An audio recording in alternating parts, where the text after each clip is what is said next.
మాట్లాడాలి, సద్విమర్శను సంపూర్ణంగా స్వీకరించే పరిస్థితులు ఉన్నాయి.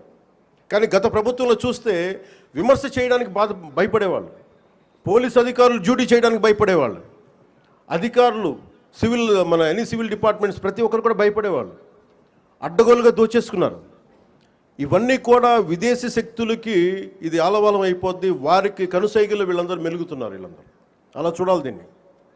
అందుకని ప్రజల్ని నేను కోరుకునేది, ఈ 79వ స్వాతంత్ర దినోత్సవ శుభ సందర్భంగా మీరు అంతర్గత శత్రువుల్ని ఒక కంట ఇప్పుడు మీరు కనిపెట్టి ఉండాలి.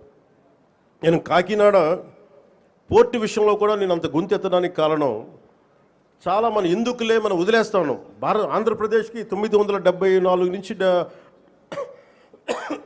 974 కిలోమీటర్ల తీర ప్రాంతం ఉంది. ఇది మన పెట్టుబడులకి చాలా మంచిది. కానీ అది ఒక్కసారి మనం సరిగ్గా లేకపోతే అది బలహీనత కూడా అయిపోతుంది.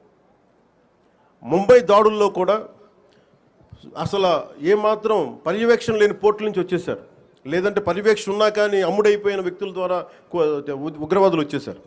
బాంబే దాడులు కానీ ఆర్డీఎక్స్లు వచ్చేసినాయి.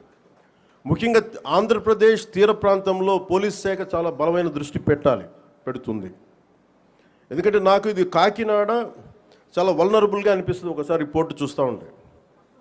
కలెక్టర్ గారికి తెలుసు, ఎస్పీ గారికి తెలుసు, రాష్ట్ర డీజీపీ గారికి తెలుసు, ఇక్కడ విపరీతంగా డీజిల్ అక్రమ రవాణాలు జరుగుతూ ఉంటాయి.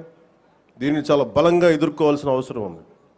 ఓన్లీ బియ్యమే కదా, డీజిలే కదా అని మనం వదిలేస్తే ఒకసారి దోపిడీ, ఒకసారి స్మగ్లింగ్ అలవాటైన వాళ్ళకి బయట నుంచి వెపన్స్ వచ్చే అవకాశాలు ఉంటాయి, బాంబులు తీసుకొచ్చే అవకాశాలు ఉంటాయి. వీటన్ని